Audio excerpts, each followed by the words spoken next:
오늘 본문 말씀을 이해를 하려면 예수님이 이 말씀을 초막절 마지막 날에 하셨다는 것을 염두에 두고 들으셔야 됩니다. 초막절은 이스라엘 백성들이 광야에서 40년 동안 물 없어 목말라 죽지 않도록 반석이 물을 공급해 준 것을 감사하며 기념하는 절기입니다. 예수님이 초막절 마지막 날에 이 말씀을 성전에서 외치셨던 것은 바로 광야에서 물을 주었던 반석이 자신이라고 말씀하시면서 이 광야 같은 세상에서 저 하늘 가나안 땅을 향해 나아가는 천국 순례자들에게 진정한 영혼의 생수인 성령을 주시는 반석이 자신이라고 말씀하고 계신 것입니다. 그러므로 이 본문 말씀이 중요한 의미를 지닙니다. 오늘 본문은 진단, 처방, 결과 그리고 설명이라는 구조를 갖고 있다 말씀드렸습니다. 오늘 우리가 살펴볼 내용은 오순절 이후에는 성령은 엄청나게 풍성히 주어진다는 것입니다. 오늘 본문 이 38절, 39절을 통해서 이 내용을 발견할 수 있습니다. 우리 38절, 39절 같이 한번 읽습니다. 시작.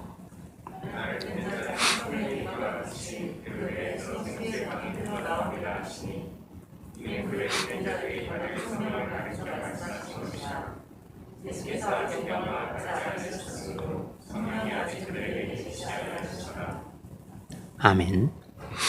예수님은 자신이 영광을 받으신 후에 교회에 성령을 풍성히 부어주실 것이라고 말씀하셨습니다. 예수님이 영광을 받으신 후란 예수님이 십자가에 달려 죽으시고 부활하시고 승천하시고 하나님 보좌에 앉으신 후를 말하는 것입니다. 그러니까 오순절 이후를 가리키는 것입니다. 오순절 이후에 교회에 주어질 성령은 그 이전의 성령의 역사와 굉장한 차이가 있다는 것입니다. 물론 오순절 이전에도 성령의 역사는 있었습니다. 예수님이 영광을 받으시기 전에도 제자들은 예수님을 믿었기 때문에 이 믿음은 성령의 역사의 결과입니다. 그러니까 이미 당시 제자들에게도 성령이 역사를 해서 그들이 믿을 수 있었던 것입니다. 그런데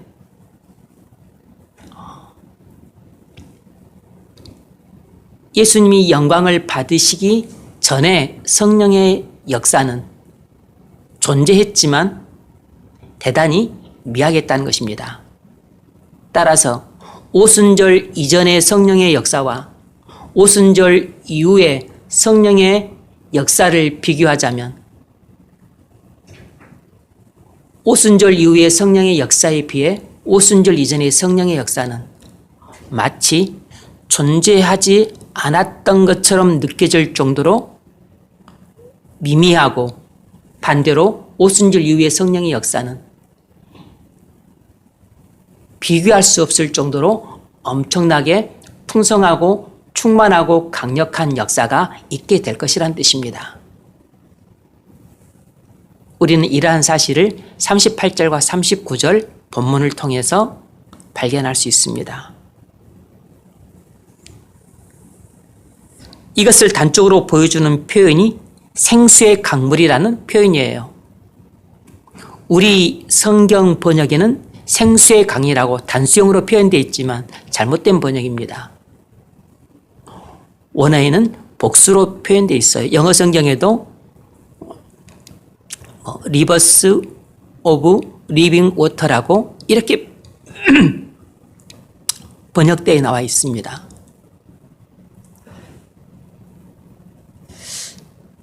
어느 정도로 성령의 풍성이 주어지냐면 그냥 강물이 흐르듯이 풍성이 주어지는 것이 아니고 여러 개의 강물들이 합쳐져서 넘쳐 흐르듯이 성령이 풍성하게 부어질 것이라는 뜻을 내포하고 있습니다.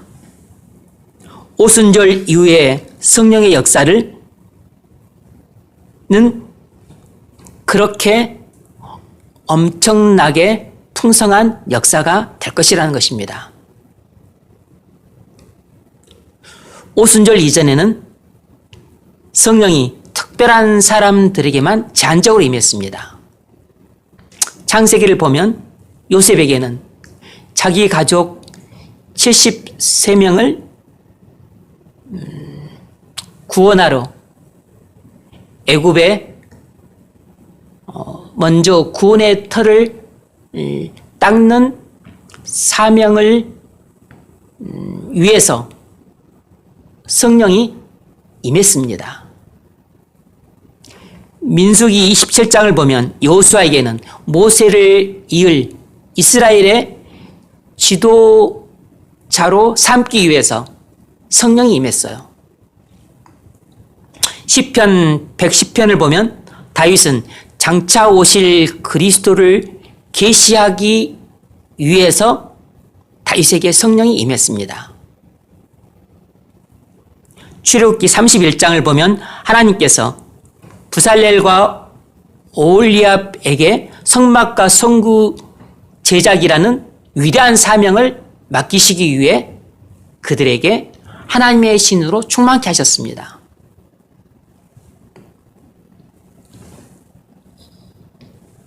사사기 3장 10절을 보면 하나님은 사사 온열로 하여금 구산 리사다임과 전쟁에서 이겨 이스라엘을 구원하라는 사명을 맡기시기 위해서 하나님의 신이 그에게 임했어요.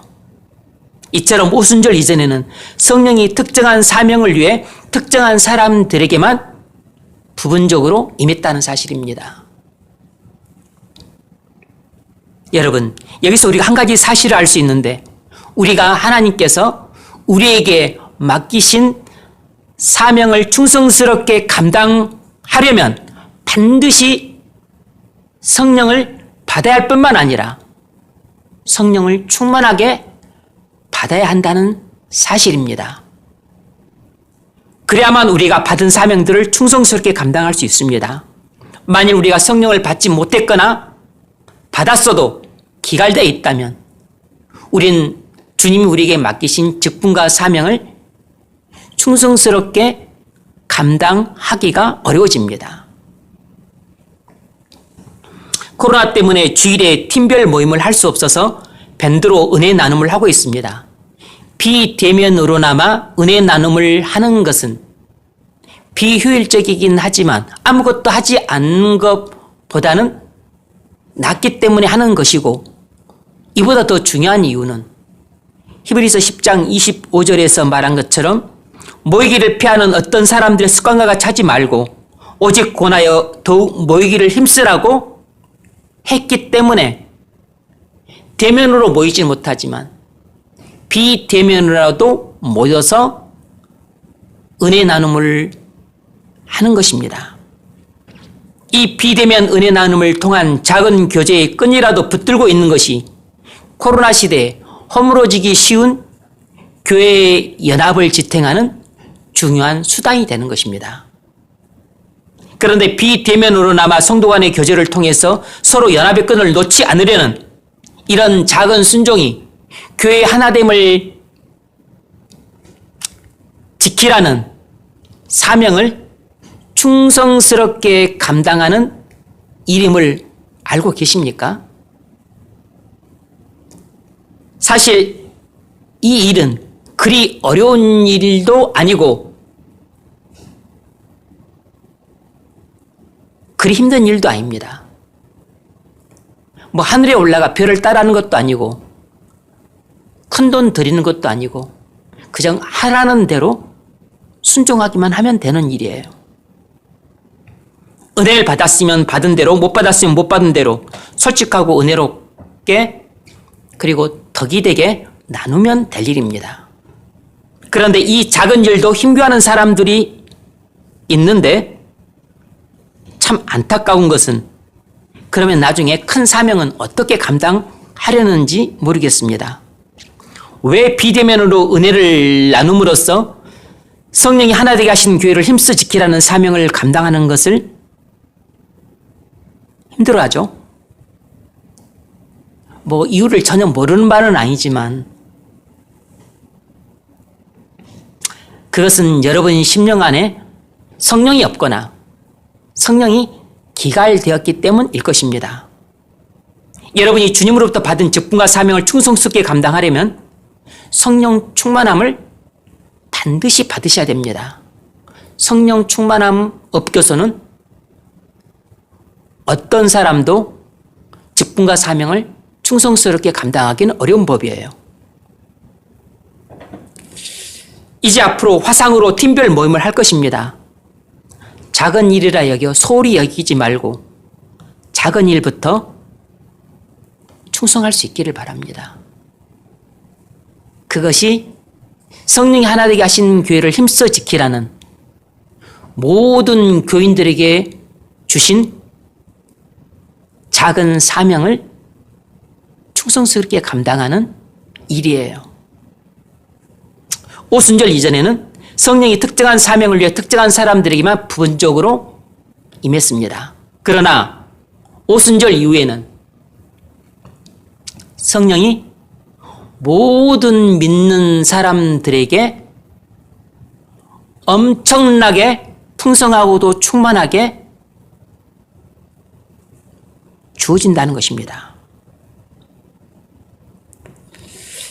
그 점을 요엘은 800년 전에 이렇게 약속했습니다. 요엘서 2장 28절 그 후에 내가 내 영을 만민에게 부어주리니. 여기서 만민은 모든 언약의 자손들을 가리킵니다. 다시 말해 모든 그리스도인들을 가리키는 거죠. 부어주다란 물을 쏟아붓듯이 붓는 것을 말합니다. 다시 말해서 풍성하고 충만하고 그리고 끊임없이 주시는 것을 부어주다 이 단어로 표현한 것이에요. 때가 되면 하나님께서 성령을 모든 믿는 자들에게 풍성하고도 충만하게 부어줄 것이라는 이 약속은 오순절날 이루어졌습니다. 사도행전 2장 1절로 4절을 보면 요엘서 2장에서 800년 전에 했던 약속이 성취되었다는 것을 알 수 있어요. 새 번역으로 읽겠습니다. 오순절이 되어서 그들은 모두 한 곳에 모여 있었다. 그때 갑자기 하늘에서 세찬 바람이 부는 듯한 소리가 나더니 그들이 앉아있는 온 집을 안을 가득 채웠다.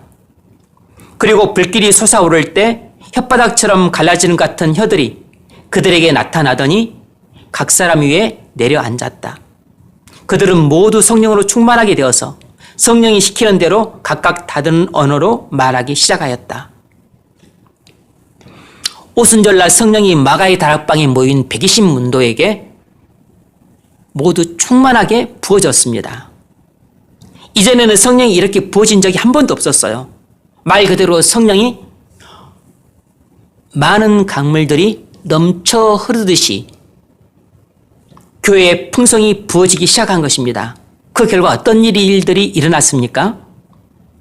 베드로가 성령 충만함을 받고 설교하자 남자만 3,000명이 회개를 했고, 성전 미문 앞에서 안진병이를 일으키고 나서 설교하자 남자만 5,000명이 회개를 했습니다.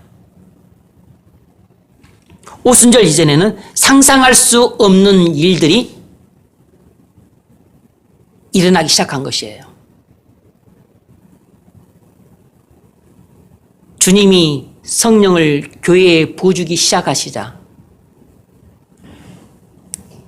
주님이 영광을 받으시기 전에는 한 번도 일어난 적도 없고 결코 들어본 적도 없는 전무후무하고 유례가 없는 그런 일들이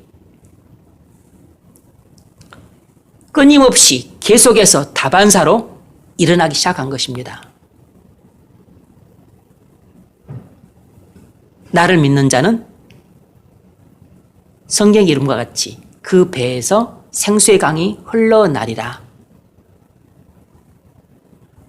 주님의 약속이 그대로 성취가 된 것입니다.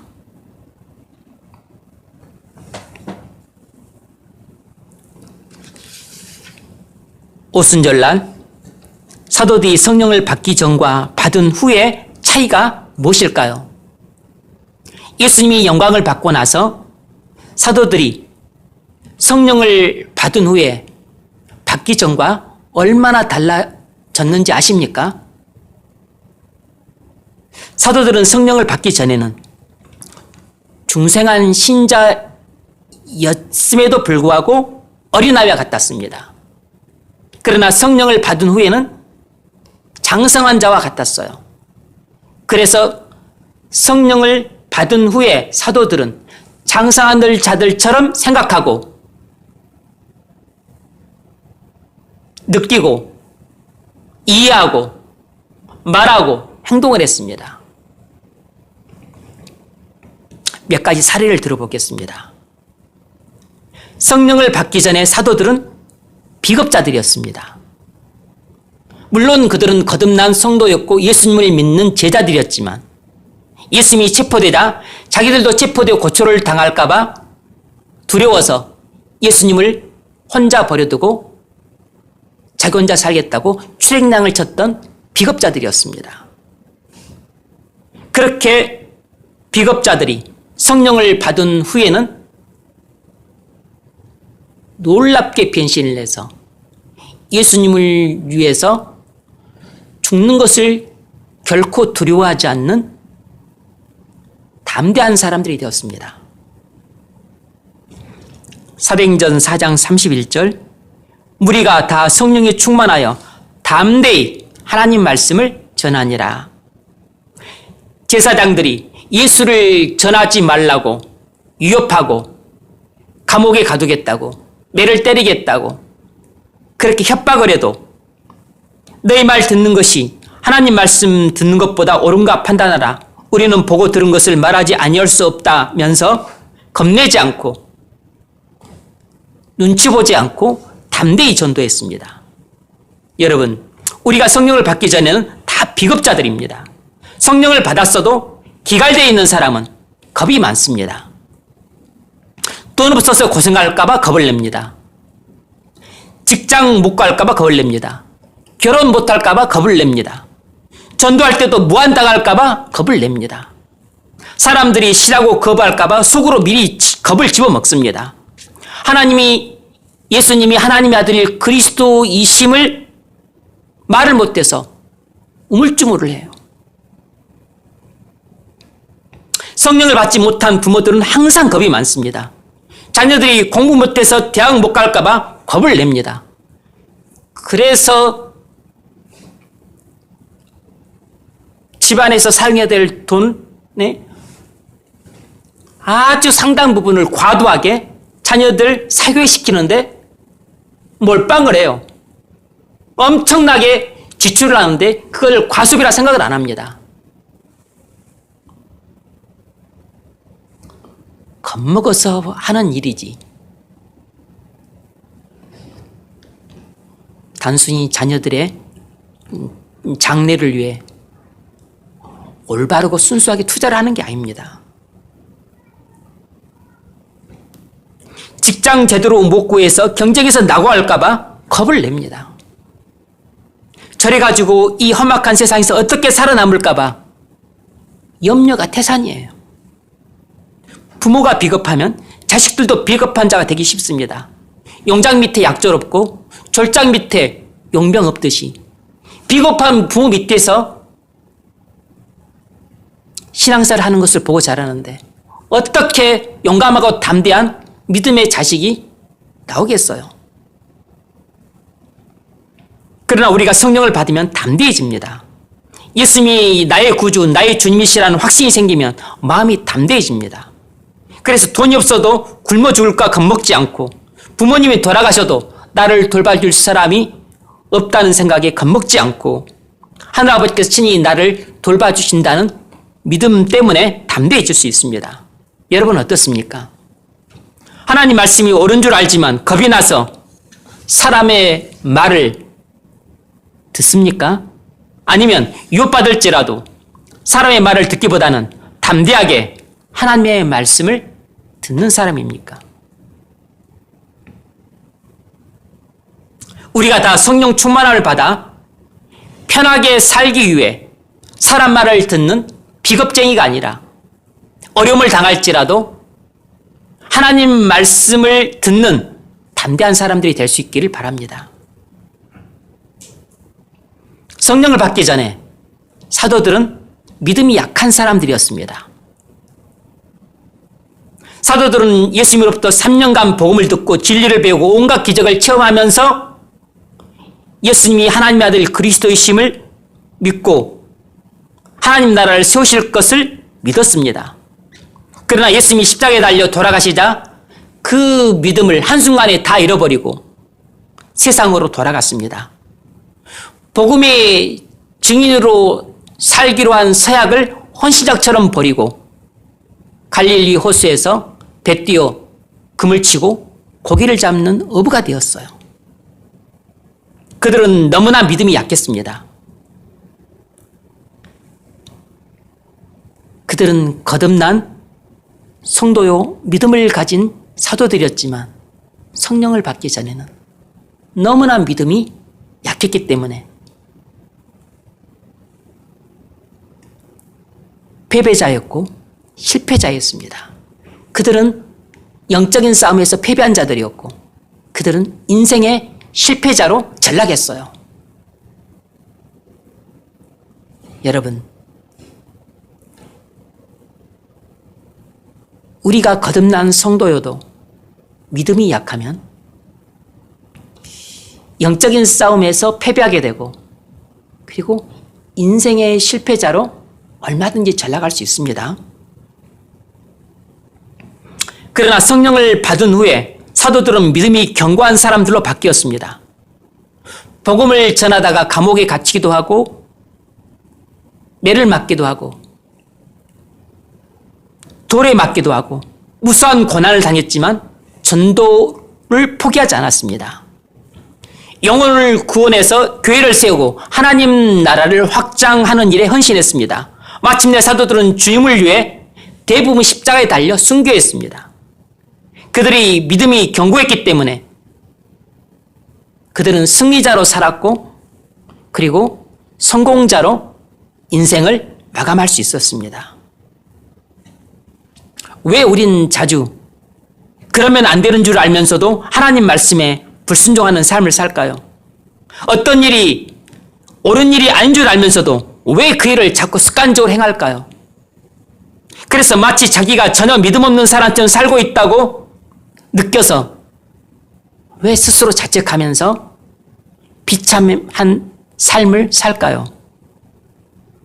그것은 평소에 죄에 얽매여 살기 때문입니다. 일상생활이 오래된 죄의 습관대로 이루어지고 있는 것이에요.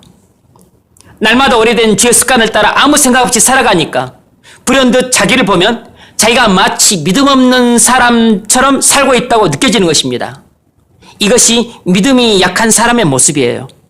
혹시 여러분이 지금 이렇게 믿음이 약한 모습으로 살고 있지 않습니까? 복음을 자주 듣고 진리를 많이 배우고 기도를 하면서 믿음으로 살아야 되겠다고 결심했지만 실제로는 죄의 종로 타면서 살고 있다면 왜 나는 이렇게밖에 못 살까요? 그 이유는 첫 번째로 여러분 심령 안에 성령이 없기 때문입니다. 여러분이 아직 성령을 받지 못했기 때문이에요. 여러분이 아직 십자가의 보혈로 죄 씻음을 받지 못했기 때문에 아직도 죄가 여러분을 지배하고 있는 것입니다. 그래서 듣고 배운 것과는 전혀 다르게 믿음 없이 살고 있는 것이에요. 성령이 여러분 심령 안에 없으면 아무리 듣고 아무리 배우고 아무리 기도해도 아무리 결심을 해도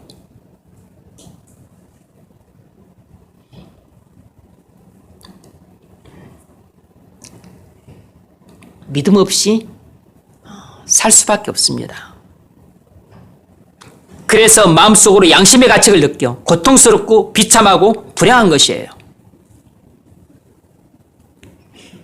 로마서 8장 13절에서 바울이 그 점을 이렇게 말했습니다. 너희가 육신대로 살면 반드시 죽을 것이로되. 죽다는 것은 영원한 사망, 지옥에 떨어진다는 것을 말하는 것입니다. 너희가 죄의 본성을 따라서만 계속 살게 되면 너희의 종말은 지옥에 떨어지는 것이다 라고 말하는 것이에요. 영혼의 갈증을 느끼는 사람들은 죄가 이끄는 대로 살면 몸은 쾌락을 즐기지만 영혼은 괴로워 죽을 지경입니다. 계속 이렇게 살다가 죽으면 정말로 지옥에 갑니다.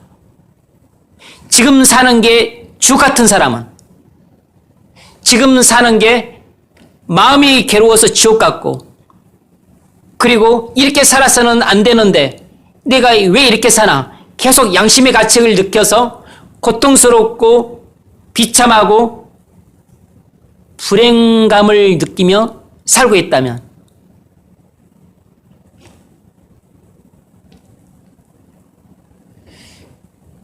여러분은 지옥에 떨어질 가능성이 높습니다. 위험한 상태에 있는 것이에요. 그러나 만일 여러분이 이런 상태에 있다면 오히려 기뻐하십시오. 왜냐하면 예수님이 바로 여러분을 위해 지금 구원으로 초대하고 계시기 때문입니다. 누구든지 목마르거든 내게로 와서 마시라. 예수님은 지금 죄 때문에 힘들어하고 비통해하고 불행하지만 어찌할 바를 몰라 쩔쩔매는 여러분을 구원으로 초대하고 계십니다.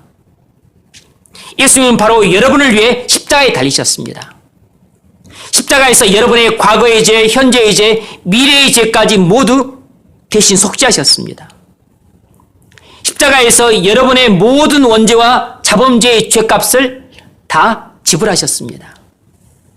십자가에 달리신 예수님이 여러분의 모든 죄 문제를 해결하셨습니다. 그래서 예수님이 여러분의 구주이십니다.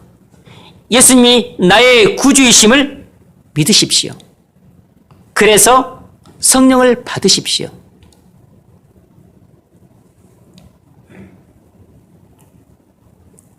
누구든지 목마르거든 내게로 와서 마시라. 이 초대는 바로 지금 이 자리에 앉아있는 심령에 성령이 없어서 죄의 종로로 하며 고통과 슬픔과 괴로움 속에 살아가고 있는 여러분을 위해 하고 있는 초대인 것이에요.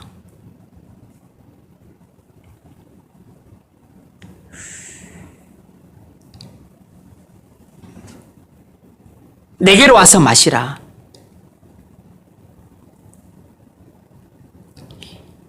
여러분 영혼에 성령이 없다면 여러분의 영혼을 살릴 수 있는 유일한 길은 예수님께 가서 성령을 받는 길밖에 없어요. 예수를 믿으면 성령을 받습니다. 그러면 죄의 종에서 해방이 됩니다.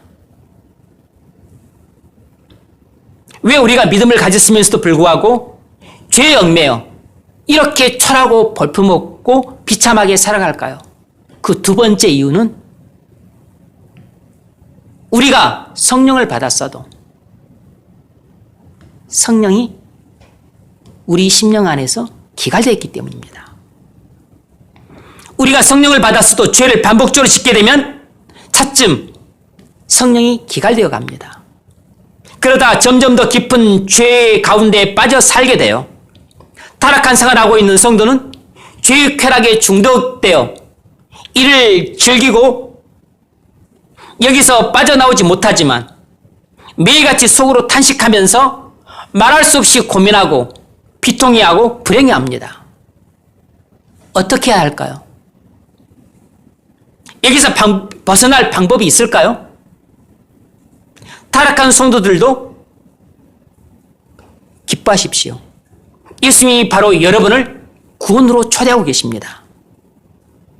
누구든지 목마르거든 내게로 와서 마시라. 예수님이 성령이 기갈된 성도들을 자신에게 초대하십니다. 모든 문제 해결자는 예수님 한 분밖에 없어요. 먼저 하나님 앞에 나아가 여러분의 죄를 회개하십시오. 예수님이 날 위해 흘리신 피값을 무가치하게 만든 죄를 용서해 달라고 구하십시오. 예수님이 이 못난 나를 위해 나의 이 더럽고 추악하고 뻔뻔스러운 죄악까지도 다 십자가에서 지고 하나님의 형벌을 받으신 것을 믿으십시오. 세틀보다도 더 많은 나의 죄악, 내가 의식하지 못하는 사이에 나의 일상생활 속에 깊이 스며든 죄악들을 내 힘으로는 결코 끊을 수 없습니다. 내 힘으로 끊을 수 있었다면 진작에 끊었을 겁니다. 내가 몇 번이나 끊으려고 했지만 중독되어서 끊는데 실패를 했습니다. 끊었다가 다시 오고 끊었다가 다시 하기를 몇 번이나 반복했습니다. 나는 나의 이 더러운 죄악들을 끊을 수 없는 사람이 못 됩니다. 나는 거룩하게 살아가는데 번번이 실패했던 비참한 실패자입니다. 그래서 나는 못해요. 그러나 내 안에 계신 성령 하나님은 그 일을 하실 수 있습니다.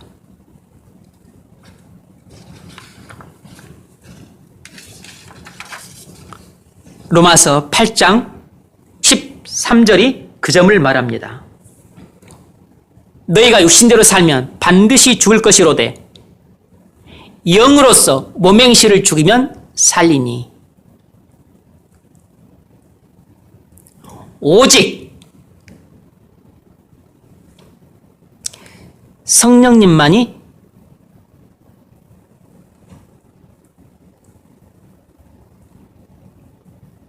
나의 죄에 종된 삶을 중단시킬 수 있다는 것입니다. 내 안에 계신 성령님만이 내 몸에 죄악된 행실을 죽일 수 있습니다. 내 몸에 깊숙이 뿌리내려 일상생활 속에서 반복적이고 습관적으로 범하는 죄악들을 끊을 수 있는 분은 내가 아니라 내 안에 계신 예수님입니다. 그럼 어떻게 끊을 수 있습니까? 성령의 인도함을 받으면 됩니다. 생각보다 참 쉽죠.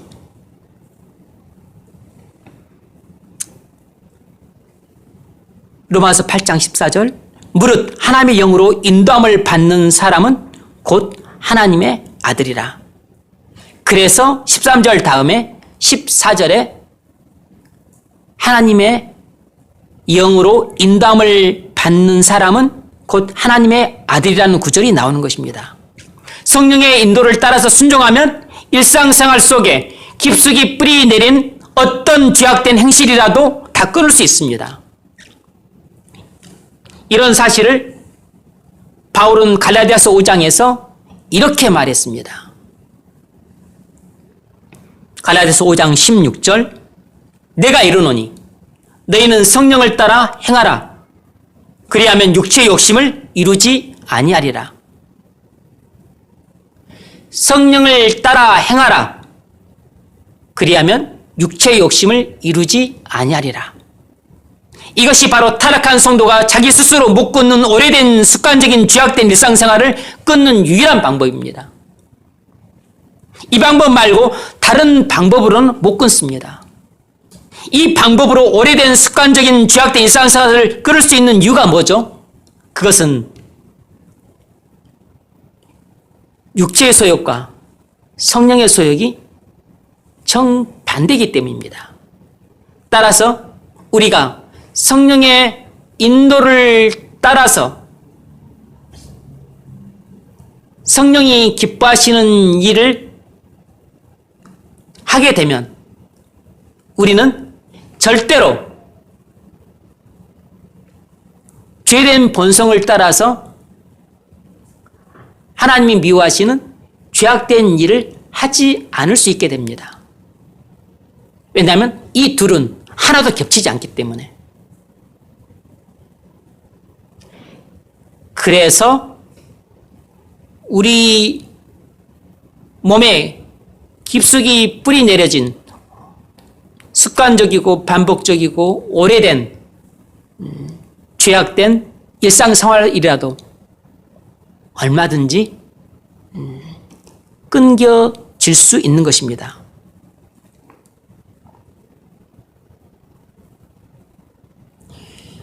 그러니까 우리는 성령께서 이끄시는 대로 순종하기만 하면 되는 것이에요. 육체의 소욕은 성령을 거스르고 성령은 육체를 거스르나니 이 둘이 서로 대적하므로 너희가 원하는 것을 하지 못하게 하려 함이니라.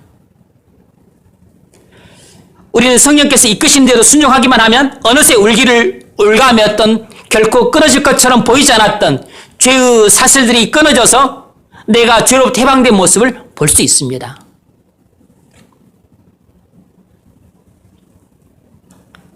이것을 빌립보서 2장에서는 이렇게 말했습니다. 항상 복종하여 두렵고 떨림으로 너희의 구원을 이루라. 같은 말이에요. 여기서도 가장 중요한 그 어구는 항상 복종하라 이것입니다. 이것이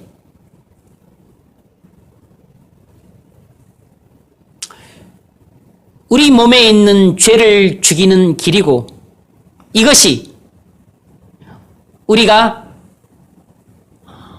거룩해져가는 지름길이에요. 항상 복종하여 두렵고 떨림으로 너희의 구원을 이루라. 너희 안에 생하신 이는 하나님이시니 자기의 기쁘신 뜻을 위하여 너희로 소를 두고 행하게 하시나니. 성령의 인도하심에 적극적이고 능동적이고 전적으로 순종하는 것, 이것이 바로 죄의 사슬이 끊어져서 오래된 습관적인 죄악된 일상생활에서 벗어나는 길입니다.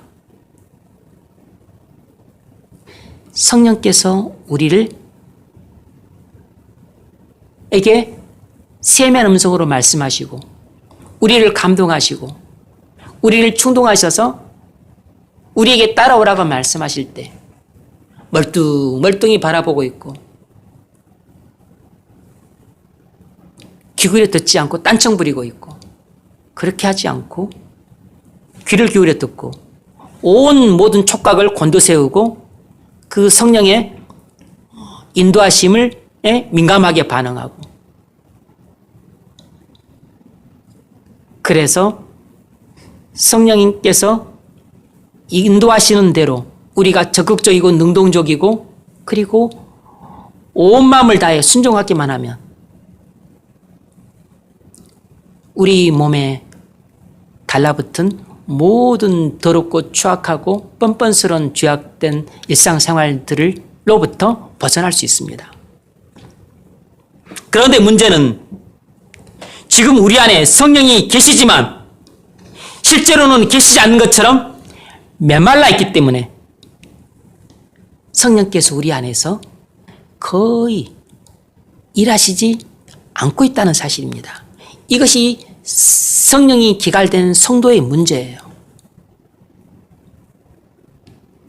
어떻게 해야 되죠? 그래서 우린 지금 당장 성령의 인도를 충만히 받을 수가 없고 성령의 감동도 충만히 받을 수가 없고 그리고 성령께서 내게 말씀하셔도 내가 그 음성을 제대로 들을 수 있을 정도로 영적으로 예민하지도 못한 상태에 있기 때문에 우리는 죄를 단번에 끊어버릴 수 없습니다. 타락한 성도가 죄를 끊으려면 회개를 해야 될 뿐만 아니라 성령 충만함을 받아야 합니다. 어떻게 성령 충만함을 받죠?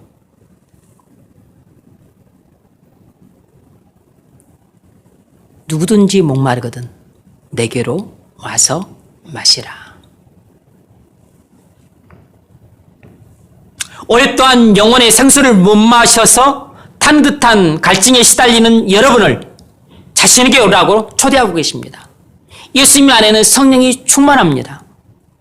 오다라는 단어는 믿다라는 뜻이라고 말씀드렸습니다. 말씀과 기도를 통해 예수님이 그리스도의 심을 매번 새롭게 확신할 때 우리는 그리스도 안에서 영혼의 생수인 성령을 풍성히 공급받게 됩니다. 이것이 내게로 와서 마시라는 말씀의 뜻이에요. 이렇게 점점 성령 충만함을 받을 때 내 힘으로는 끊을 수 없는 죄악된 일상생활도 끊어지는 날이 반드시 오야만 합니다.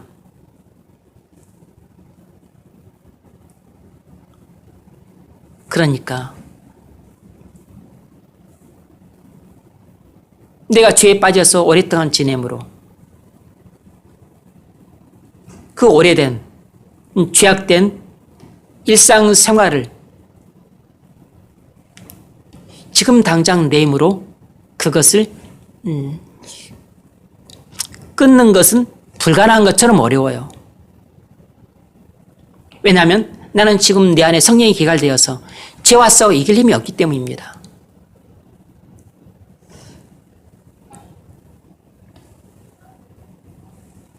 따라서 죄를 끊으려면 죄를 끊을 수 있는 힘이 있어야 돼요. 근데 힘이 없으니까 못 끊었던 겁니다. 그런데 그 힘을 누가 주냐면 내 안에 계신 성령께서 주세요. 그런데 내 안에 계신 성령께서 주셔야 되는데 내가 그동안 성령께서 질식할 정도로 성령께서 미워하시고 싫어하시고 그리고 거부하시는 그런 죄와 악함과 허물로 가득 찬 삶을 살았기 때문에 성령께서 질식하시는 어떤 상태에서 거의 존재하시지만 일하시지 않는 상태가 되어버렸어요. 따라서 내가 죄를 끊으려면 내가 해야 될 일은 내 안에 계신 성령이 다시금 소성할 수 있도록 다시금 내 안에 계신 성령이 내 안에서 충만해질 수 있도록 해야 돼요. 뭐 어떻게 해야 되죠? 예수님께로 가야 되는 것입니다.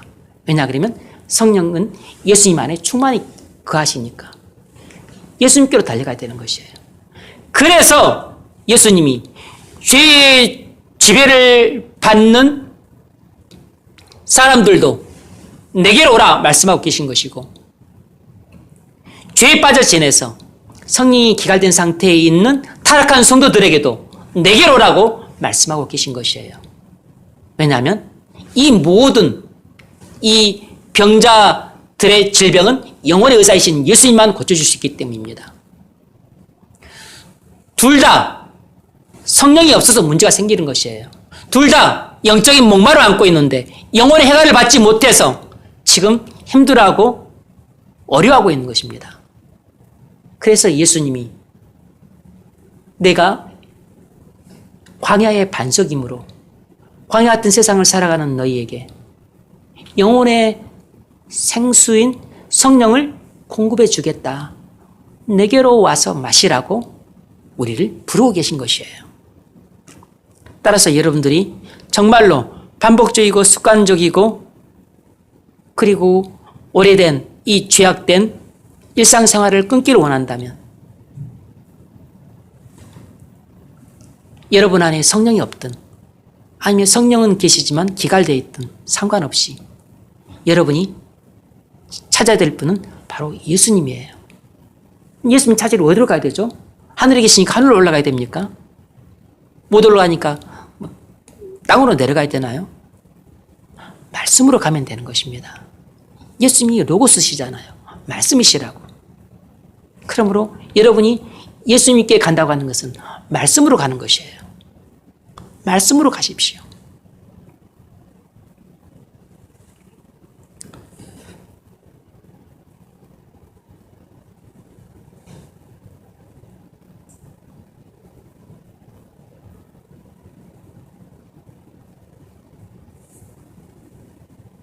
내가 하는 것이 아니라 내 안에 계신 성령께서 나로 하여금 끊도록 힘을 주셔서 결국 내가 끊는 것입니다. 성령이 주도하시고 나는 성령이 주도하시는 것에 반응을 하는 것입니다. 성령께서는 나를 인도하셔서 새롭게 거룩한 일상생활로 바꾸고 가세요. 이것이 바로 믿음이 약한 자에서 믿음이 강한 자로 바뀌는 과정입니다. 우리가 말씀을 믿고 성령을 풍성히 받기만 하면 누구라도 믿음이 강한 자가 될 수 있습니다. 나를 믿는 자는 성경의 이름과 같이 그 배에서 생수의 강이 흘러나리라. 믿음이 강해서 그래서 성령이 우리의 심령에서 이렇게 흘러나오는 사람이 된다면 우리는 끊지 못할 죄악이 없습니다. 영으로서 몸의 행실을 죽이면 살리니 영으로서는 어떠한 몸의 행실도 죽일 수 있어요. 여러분, 지금 우리 영적인 상태가 어떻든 상관없습니다. 누구라도 하나님 말씀을 믿고 성령을 풍성히 받으면 믿음이 강해질 수 있습니다. 누구라도 성령을 충만히 받으면 지금까지 패배자로 살았을지라도 얼마든지 승리자로 전환할 수 있어요. 인생의 실패자가 인생의 성공자로 바뀔 수 있습니다. 그래서 예수님이 모든 패배자들은 내게로 오라. 모든 실패자들은 내게로 오라. 모든 타락한 자들은 내게로 오라. 모든 죄의 종로 타는 자들은 내게로 오라고 말씀하고 계신 것이에요. 사도들이 성령의 부으심을 받아 패배자에서 승리자로 바뀌었던 것처럼 우리도 성령 충만을 받아 패배자에서 승리자로 바뀌길 바랍니다. 이것이 지금까지 패배자의 실패자로 살아왔던 우리에게 주님이 전해주시는 기쁜 소식입니다. 이게 바로 타락한 성도들에게 기쁜 소식이 아닙니까?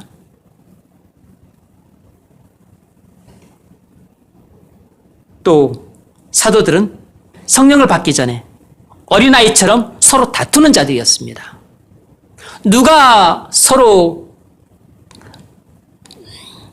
큰 사람인지 놓고 다투고 누가 하나님 나라에서 더 높은 자리를 차지할 것인지를 놓고 다투던 그런 철부지였습니다. 그렇게 철부지처럼 성령을 받기 전에 사도들은 생각하고 느끼고 말하고 행동했어요. 그러나 사도들이 성령을 받은 후에는 장성한 자들이 되었습니다. 그래서 장성한 자처럼 생각하고 듣고 말하고 행동했어요. 그래서 장성한 자처럼 서로 협력하는 동역자들이 되었습니다. 그래서 예루살렘 교회가 은혜 가운데 든든히 세워졌습니다. 사도행전 6장 7절 하나님 말씀이 점점 융성하여 왕성하여 예루살렘에 있는 제자의 수가 더 심히 많아지고 허다한 제사장의 무리도 이 도에 복종하니라. 성도들이 서로 싸우면 교회는 분열하지만 성도들이 서로 협력하는 동역자가 되면 교회는 하나가 됩니다. 여러분, 성령을 받지 못한 사람이거나 성령을 받았어도 기갈된 사람들에게 나타나는 중요한 특징은 마음속에 미움과 분노가 가득하다는 것입니다. 미움과 분노는 반드시 다른 사람들과 갈등과 마찰을 일으키고 그리고 다툼과 분열을 가져옵니다. 그래서 이런 사람들은 마음속에 미움과 분노가 가득해서 사소한 일에도 화를 내고 갈등과 마찰이 생기면 속이 좁아서 사람을 품지 못하고 쉽게 적으로 돌려버립니다. 인격이 미숙하니까 여차하면 관계를 끊어서 고통스럽고 불편한 마음을 빨리 정리해버립니다. 왜냐하면 그것이 속편하니까. 이건 마치 어린아이가 엄마한테 손바닥으로 엉덩이를 맞으면 금방 울음을 터뜨리면서 엄마 미워 하면서 돌아서는 것 같이 유치한 행동들이에요. 우리 안에 성령이 없거나 기갈되어 있으면 일반적으로 생각하고 느끼고 이해하고 말하고 행동하는 것이 어린아이처럼 유치해지는 경향이 있습니다. 인격이 미숙하면 자신의 정신연령도 낮기 때문에 정말로 생각하는 것도 어린아이 같고 느끼는 것도 말하는 것도 어린아이 같고 이해하는 것조차 어린아이 같고 행동하고 사람을 대하는 것조차 어린아이처럼 그렇게 대해요. 자주 불평하고 남 비난하고 쉽게 남을 허물 들춰내고 남들 평가하기 좋아합니다. 이 사람은 이래서 문제고 저 사람은 저래서 문제야. 이 형제는 참 신실한데 너무 둔해. 이 집사님은 예배는 열심히 참석하는데 믿음은 잘하질 않아. 자기가 판단자입니다. 이 집사님은 돈은 잘 버는데 믿음은 별로야. 자기가 하나님인 양 사람들 평가해요. 우리가 성령 충만하면 남들을 결코 이렇게 대하지 않습니다. 못난 사람들을 허물을 들춰내고 평가하기보다는 마음이 따뜻해지니까 못난 사람들을 품으려고 합니다. 이런 사람들은 궁계의 일학과 같은 사람이라 어느 교회든지 간에 많지 않고 참 보기 드물고 그리고 교회를 지탱하는 중요한 기둥들이에요. 교회를 세워가는 데 있어서 알게 모르게 얼마나 소중한 그 사역들을 음으로 양으로 감당하고 있는지 몰라요. 공식적으로 감당하지만 공식적으로 감당하는 것보다 비공식적으로 그렇게 감당하는 영역들이 많아요. 이런 사람들은 인정을 바라지도 않고 누가 알아주는 것을 바라지도 않고 그냥 하나님과 개인적인 관계 속에서 그냥 자신에게 주어진 직분과 사명을 감당하는 것이에요. 공식적인 직분과 사명 말고.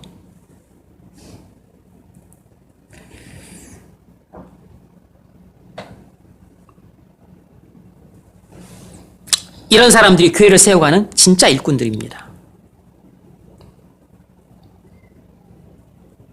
예수님 일행이 사마리아 한 촌을 통과해서 예루살렘으로 가려고 했었을 때 그곳 사람들이 못 가 하고 거절했습니다. 그러자 야고보와 요한이 분노해서 하늘에서 불을 내려 이 동네를 다 불살라버릴까요? 이렇게 예수님께 물었더니 예수님이 그들을 책망했어요.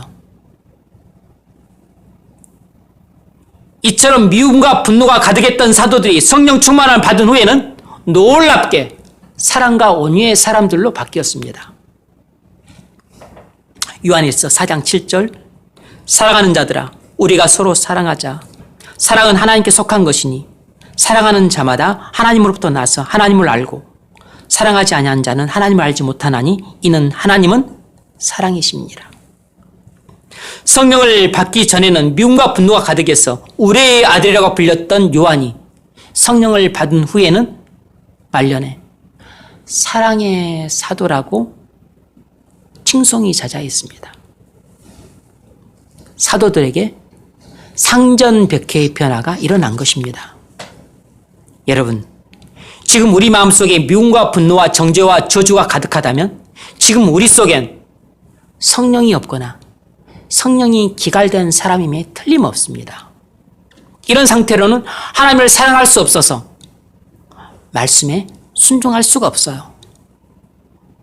사람도 사랑할 수 없어서 사람을 가슴에 품을 수가 없습니다.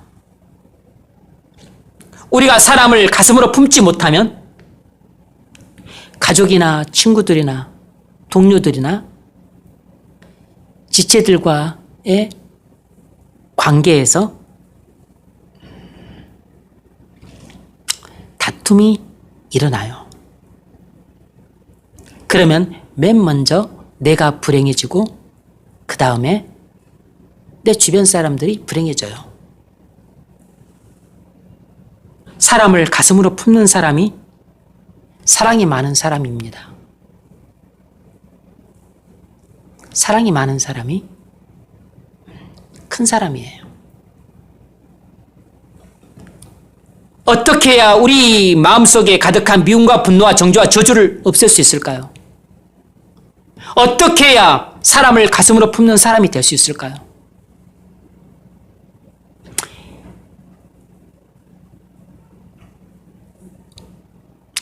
믿음으로 성령을 받아야 합니다. 믿음을 통해서 영혼의 생수이신 성령을 날마다 공급받아야 합니다.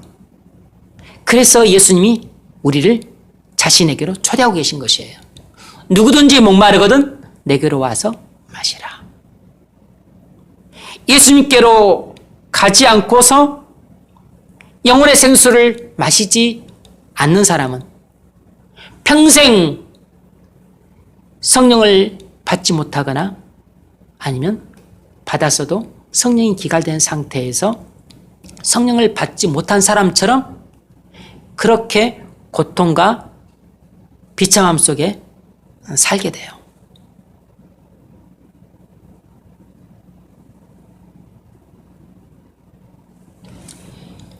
우리가 성령으로 충만해지면 이전에 맛보지 못했던 기쁨과 감격과 환희와 그리고 카타르시스를 경험을 해요.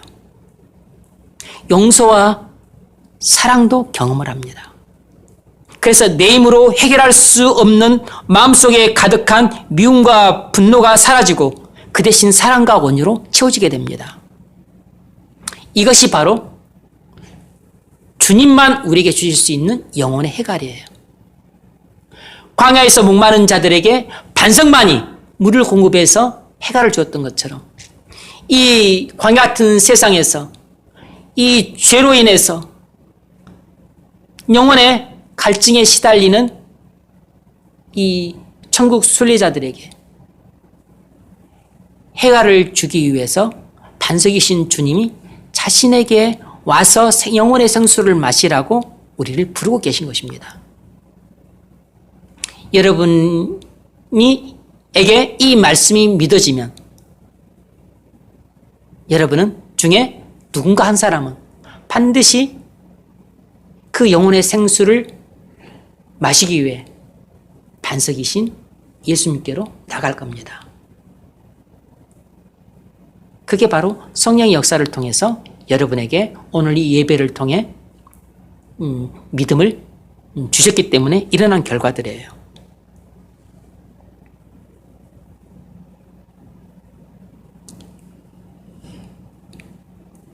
우리가 거듭나도 마음속에 미움과 분노가 가득할 수 있습니다. 그것은 100% 성령이 기갈된 사람이기 때문에 그런 것이에요. 어떻게 해야 되죠? 이 사람의 문제도 예수님만 해결할 수 있어요. 그래서 예수님이 자신에게 오라고 말씀한 겁니다. 누구든지 목마르거든 내게로 와서 마시라. 예수님께 나가 친밀한 교제를 통해서 영혼의 생수인 성령을 받아 마셔야 합니다. 이 일을 하루만 해가지고는 안 되고 날마다 계속해서 해야 합니다. 그래서 내 안에 사랑과 희락과 화평과 오래 참음과 자비와 양성과 충성과 온유와 절제가 충만해지면 나는 미움과 분노가 눈 녹듯이 사라지면서 내 안에 그 대신 사랑과 온유와 희락과 화평으로 충만하게 채워지게 돼요. 내가 정말로 죽은 예수가 아니라 살아있는 예수를 믿고 있다면 반드시 내게 상전벽혀 같은 변화를 경험해야만 합니다. 그때 비로소 내가 숨어서 어둠의 자식으로 살지 않고 떳떳이 빛의 자녀로 살아갈 수 있어요. 지금 여러분 중에는 교회는 나오지만 숨어서 어둠의 자식처럼 살아가는 사람들이 있을 수 있습니다.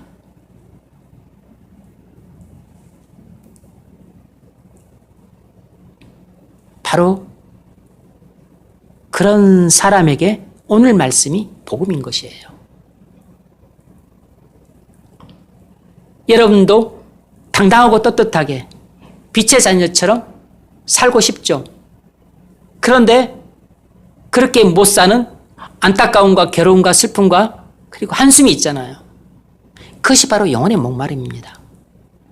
그 영혼의 목마른 자들을 주님이 부르고 계신 것이에요. 에베소서 5장 8절 너희가 전에는 어둠이더니 이제는 주 안에서 빛이라 빛의 자녀들처럼 행하라.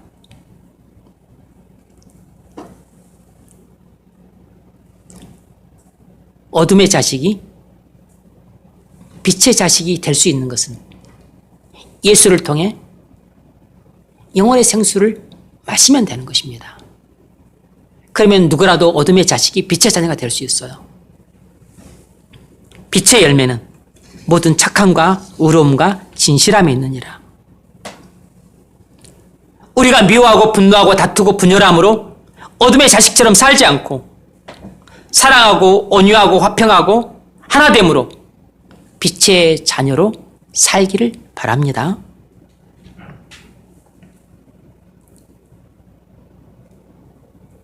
또 성령을 받기 전에 사도들은 기도하러 가면 맨날 잤습니다. 심지어 예수님이 십자가에 달려 돌아가시기 전날 밤 겟세마네 동산에서 심히 고민하면서 죽을 심정이 되어 기도하고 있는 동안에도 제자들은 잠을 잤습니다. 마태복음 26장 40절 제자들에게 오사 그 자는 것을 보시고 베드로에게 말씀하시되 너희가 나와 함께 1시간도 이렇게 깨어있을 수 없더냐. 이렇게 한심했던 제자들이 성령 충만함을 받은 후에는 극도의 위협과 고통스러운 상황 가운데서도 짓눌리지 않고 기도로서 그 문제를 해결하려고 했습니다. 그래서 기도를 통해서 성령 충만함을 받고 확신과 담대함이 가득해져서 그래서 겁먹지 않고 열심히 전도했습니다. 그러자 제사장들이 그들을 손대지 못했어요.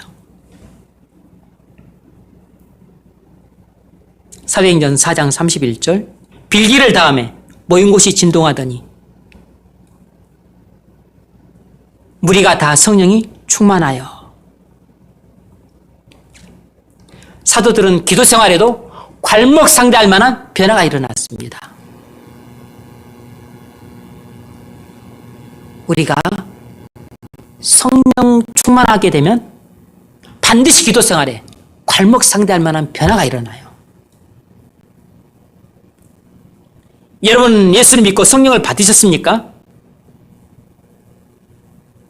여러분이 성령을 받았다면 또 여러분이 성령 충만함을 경험했다면 반드시 여러분의 기도 생활에 괄목상대할 만한 변화가 일어납니다. 만일 여러분의 기도 생활에 괄목상대할 만한 변화가 없다면 여러분이 성령을 받은 사람인지 아닌지 체크해 보셔야 됩니다. 우리가 성령을 받거나 충만함을 받으면 반드시 기도 생활에 큰 변화가 일어나지 않을 수 없어요. 왜냐하면 성령 충만하면 믿음이 충만해지는데 그러면 하나님과 친밀한 교제를 원해서 하나님 앞으로 나가게 됩니다. 한편으로는 하나님과 친밀한 교제를 즐기기 위해서 나가고 또 다른 한편으로는 필요한 것들을 얻기 위해서 강구하기 위해서 나가요. 하나님께 가장 좋은 것으로 응답해 주실 것을 확신하니까 간절히 오랫동안 계속해서 기도합니다. 그래서 믿음이 충만한 사람들은 누가 시키지 않아도 기도를 하게 되고 그리고 기도를 하면서 기도를 배우게 돼요. 그리고 기도하기 가장 좋은 시간이 새벽이라는 것을 알고서 새벽 기도를 본인이 하는 것입니다. 제 기도 생활에는 몇 차례 터닝포인트가 있었습니다. 그중 맨 처음은 신앙생활 한 지 한 10개월 정도가 지나던 때였습니다. 당시 폐결핵에 걸려서 집에서 한 석 달 정도 요양하고 있었을 때였습니다. 그때가 91년도 12월부터 92년도 2월까지였었는데 매일 한 움큼씩 한 20알 정도 돼요. 20알인가 30알인가 되는 독한 약을 매일 먹고 잠을 12시간 정도 자야 되었습니다. 당시에는 은혜의 수단들도 별로 없었기 때문에 매일 성경을 묵상했습니다. 매일 성경이라는 큐티 책자를 사용해서 깨닫고 은혜 받고 또 결심한 것들을 빼곡히 적었습니다. 누가 준 원종수 권사 간증 테이프도 하나를 열심히 반복해서 들었어요. 하나님이 병마와 투병하는 제게 많은 은혜를 주셔서 짧은 기간에 믿음이 자랐습니다. 그러자 맨 먼저 든 생각이 새벽 기도를 해야겠다는 생각이었어요. 기도할 줄도 모르고 또 뭐 기도할 게 뭐 그리 많겠어요.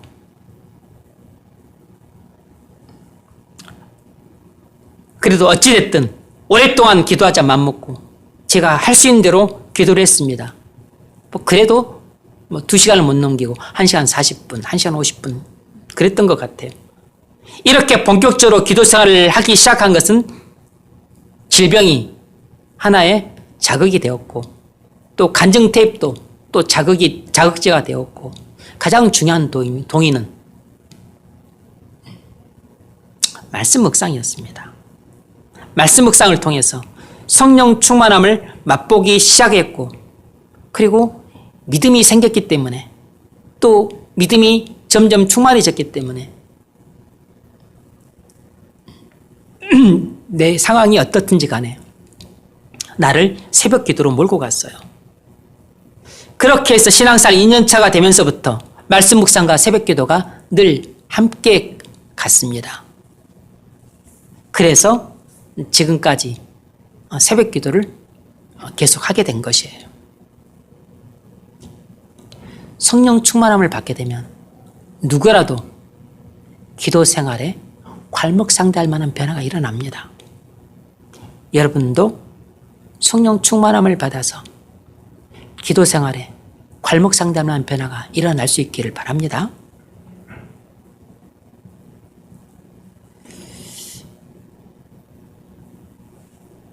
마지막으로 사도들은 성령을 받기 전에는 영적인 권세가 없었습니다. 그래서 악한 영을 쫓아내지 못했어요. 마가복음 9장 28절 제자들이 조용히 묻자오되 우리는 어찌하여 능히 귀신을 쫓아내지 못하였나이까. 그러나 성령을 받은 후에 사도들은 영적인 권세가 넘쳤습니다. 그래서 한 번 설교하면 3,000명이 회개하고 또 설교하면 5,000명이 회개하고 안전병이 일어나고 병자가 치유되었습니다. 심지어 아나니아와 삽비라가 성령을 속인 죄 때문에 베드로의 책망을 받고 즉사하는 일도 생겼습니다. 사도들은 성령을 충만히 받은 후에 놀라운 영적인 권세를 가졌어요. 사도행전 5장 11절 온 교회와 이 일을 듣는 사람들이 다 크게 두려워하니라. 여기서 두려워한다는 것은 단순히 무서워한다는 것이 아니고 경외감입니다. 하나님을 경외하듯이 경외했다는 것이에요. 여러분, 우리가 성령을 받지 못했거나 기갈된 상태에 있으면 영적인 권세가 없습니다. 그러면 죄와 세상과 사단이라는 원수들과의 영적인 싸움에서 집니다.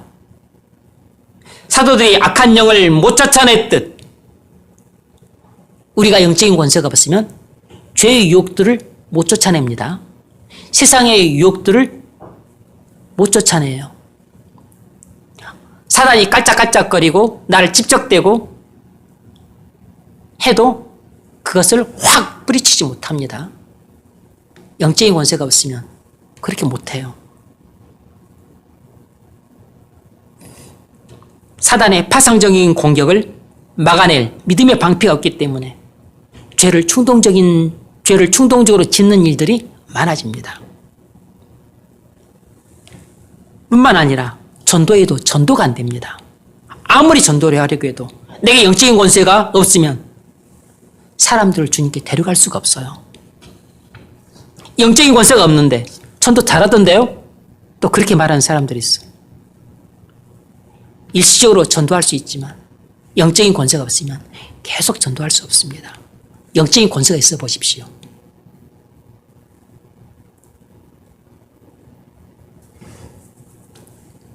전도가 저절로 됩니다. 내가 항상 영적인 권세가 있으면 항상 영혼 구원에 관심이 있고 복음 전도에 관심이 있고 교회를 세우는 데 관심이 있고 모든 초점이 주님께 맞춰 있기 때문에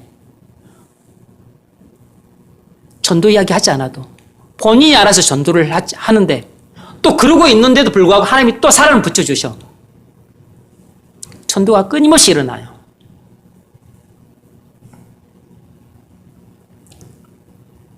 영적인 권세가 없으면 전도 못합니다. 영적인 권세가 없으면 기도도 못해요. 기도를 해도 은혜가 안 돼요. 메마르고 차갑습니다.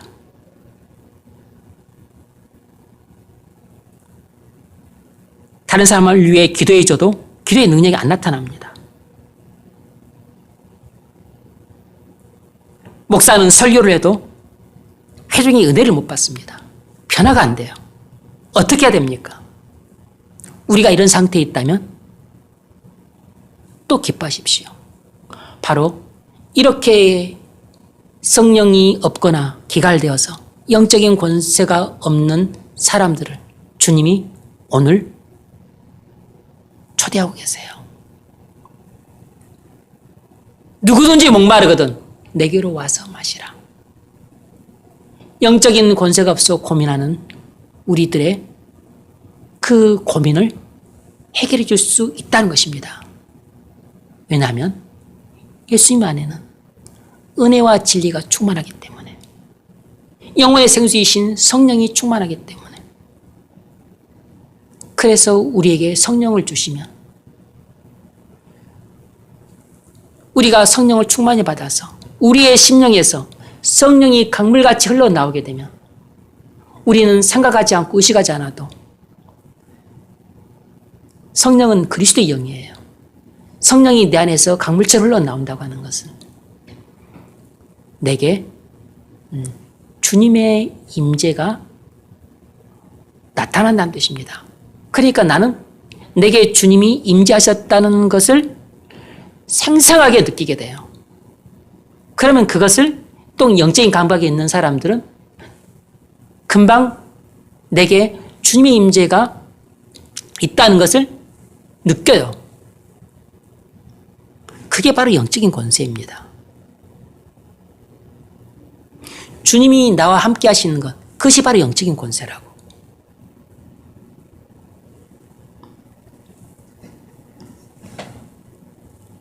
바로 주님은 우리에게 해결책을 주셨어요. 내게로 와서 마시라. 이것이 바로 해결책입니다. 내게로 와서 마시라. 그리하면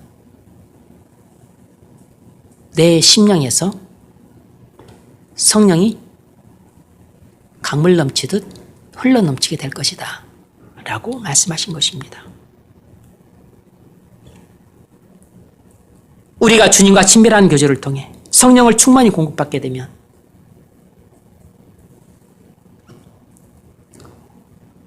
우리에게 이전에 없던 놀라운 영적인 권세가 나타나게 돼요. 그래서 전도하면 그냥 사람들이 껍벅 죽습니다. 쇠붙이가 지남채를 끌려오듯이 그냥 끌려와요. 기도하면 기도에도 권세가 있습니다. 그래서 은혜를 받아요. 낙심한 자에게가 격려를 받고, 그리고 슬퍼하는 자가 위로를 받습니다. 그리고 막막해하고 힘들어하는 자가 소망을 얻어요. 여러분, 이러한 것들이 사도들에게 나타난 성령을 받기 전과 성령을 받은 후에 놀라운 변화의 모습들입니다. 우리가 성령을 받지 못했든 성령을 받았지만 성령이 기갈린 상태에 있든 상관없습니다. 주님은 우리를 찾고 계세요. 우리를 부르고 계십니다. 우리의 모든 고민과 고통과 비참함과 슬픔과 불행을 해결할 수 있는 해결책이 바로 여기에 있습니다. 누구든지 목마르거든 내게로 와서 마시라. 예수님께로 가면 문제가 다 해결이 됩니다. 말씀 앞으로 가면 문제가 다 해결이 돼요. 왜냐하면 예수님 안에 넘쳐나는 성령을 공급받기만 하면 우리가 안고 있는 모든 고통, 슬픔, 비참한 불행들이 다 해결이 됩니다. 영혼의 생수인 성령을 마시면 우리는 기쁨과 감격과 환희 가운데 이 광야 같은 인생길을 지나서 저 하늘 가나안 땅에 당도할 수 있습니다. 꼭 그렇게 될 수 있기를 주의 이름으로 축원합니다.